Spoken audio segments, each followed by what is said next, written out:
Todos os anos, no Bussaco, faz-se a comemoração da vitória dos portugueses sobre as tropas francesas comandadas por Macena.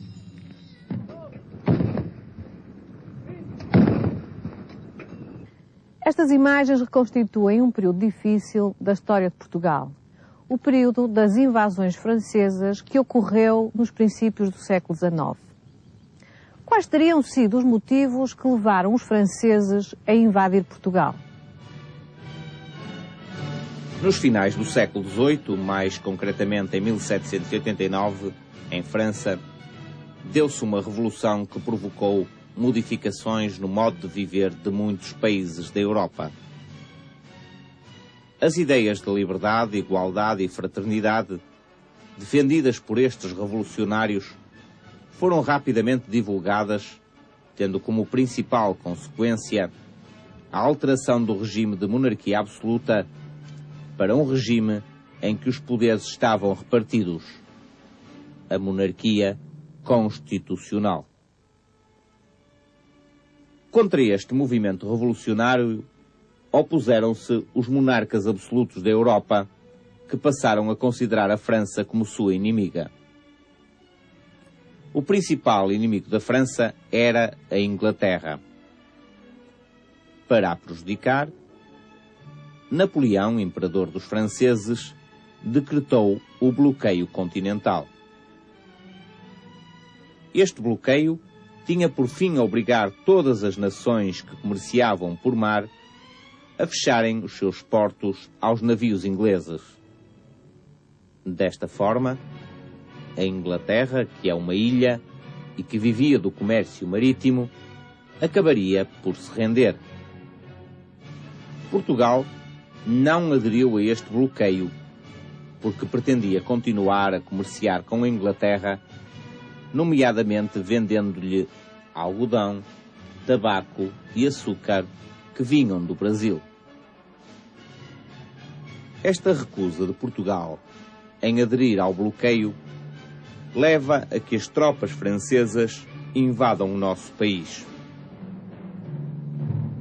Portugal não estava preparado para se defender, tendo por isso deixado entrar os exércitos napoleónicos. A rainha Dona Maria e o seu filho, o príncipe Dom João, que governava em nome dela, e outros membros da família real, retiraram-se para o Brasil para não serem presos. No momento da partida da família real para o Brasil, chegavam a Lisboa as tropas francesas comandadas por Junot, que tinham entrado em Portugal pela Beira Baixa. Os franceses foram vencidos pelas tropas portuguesas, ajudadas pelos ingleses sob o comando de Wellington. Mas os franceses invadiram novamente Portugal no ano seguinte. O exército francês, desta vez comandado por Soult, entra por Chaves, avançando até ao Porto, cidade onde até hoje perdura na memória a época em que os franceses ilharam, saquearam e roubaram peças valiosas que faziam parte do nosso património monumental.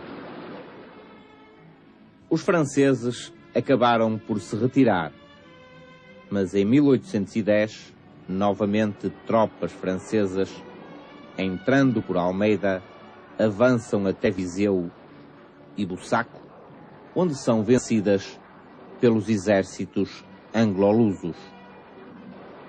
É desta batalha que se faz anualmente a comemoração. Os franceses conseguiram reorganizar-se e avançaram então em direção a Lisboa.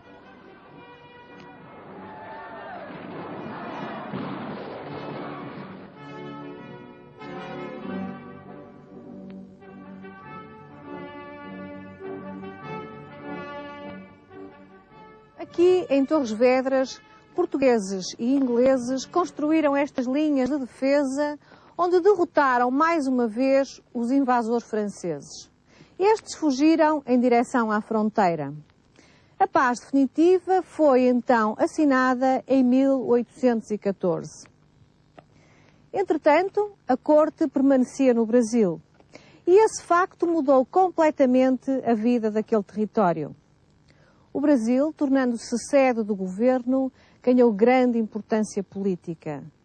As pessoas mais notáveis e que exerciam cargos mais importantes passaram a viver aí, o que deu grande prestígio social àquela colónia. Verificou-se ainda um progresso cultural devido ao aumento da instrução e da atividade literária e científica.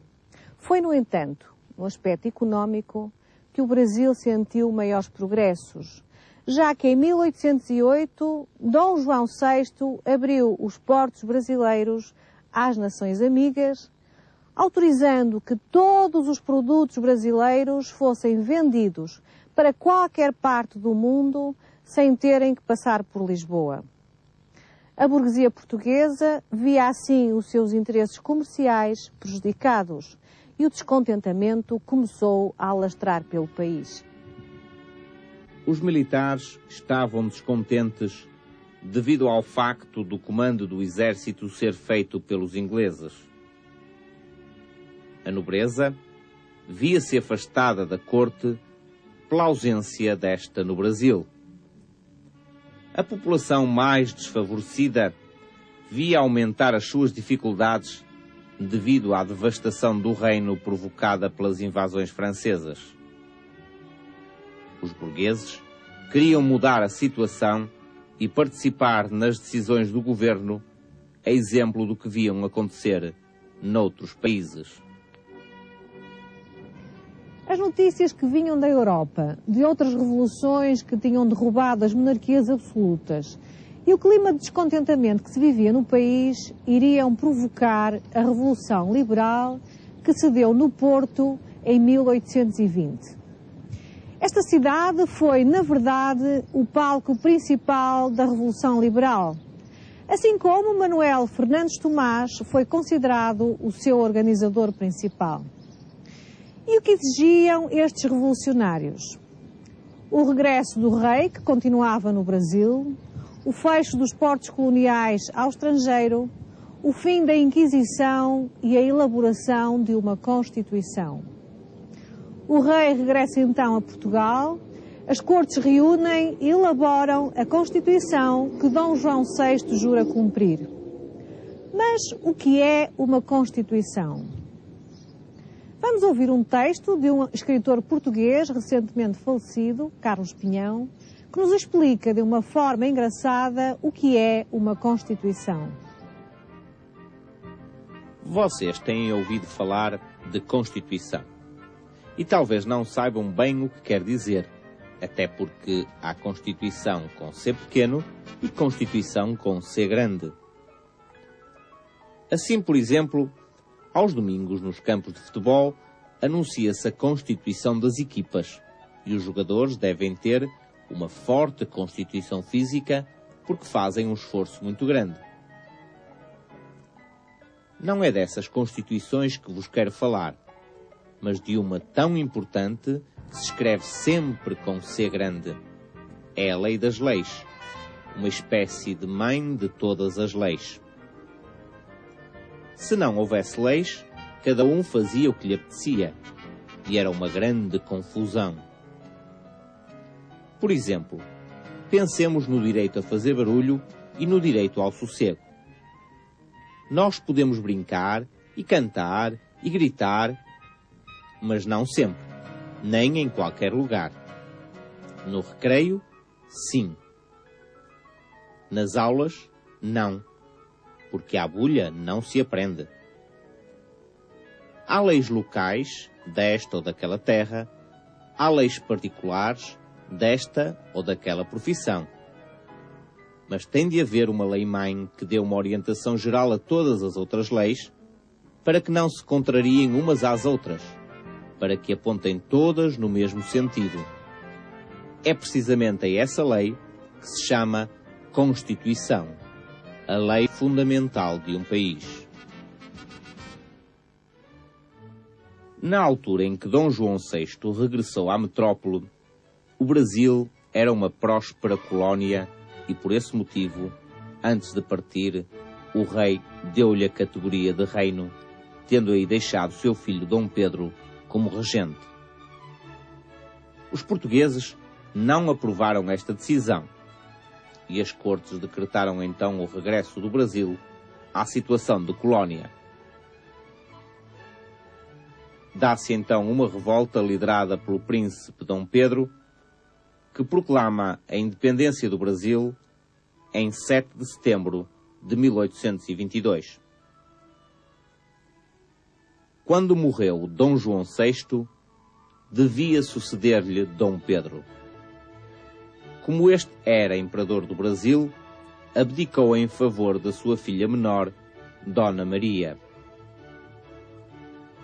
Enquanto esta não atingisse a maioridade, quem devia assegurar a regência seria seu tio Dom Miguel, irmão de Dom Pedro. No nosso país havia os que defendiam a Constituição de 1822, os liberais, e os descontentes com o liberalismo, que defendiam o regime absoluto em que o rei detinha todos os poderes, os absolutistas. E se Dom Pedro era liberal, Dom Miguel era absolutista, tendo por isso começado a governar o nosso país como se de uma monarquia absoluta se tratasse, desprezando o que dizia a Constituição de 1822. Dom Pedro, ao tomar conhecimento deste facto, obrigou o irmão, Dom Miguel, a jurar uma carta constitucional em 1826 que defendia as ideias liberais.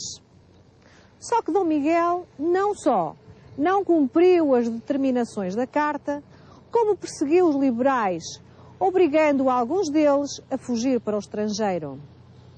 Quando Dom Pedro tomou conhecimento do que se estava a passar, embarcou para a Europa e, com os liberais da Ilha Terceira, formou um exército, venceu os miguelistas na Praia da Vitória, nos Açores, e partiu para o Porto, tendo desembarcado aqui, no Mindelo, onde ainda hoje podemos ver um obelisco comemorativo deste desembarque.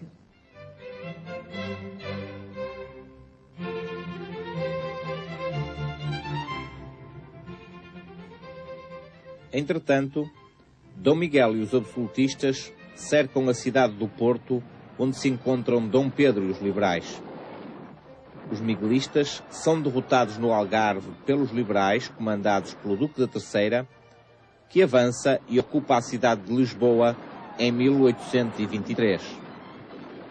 Para ajudar os seus companheiros do Sul, Dom Miguel levanta o cerco à cidade do Porto, tendo acabado por ser derrotado.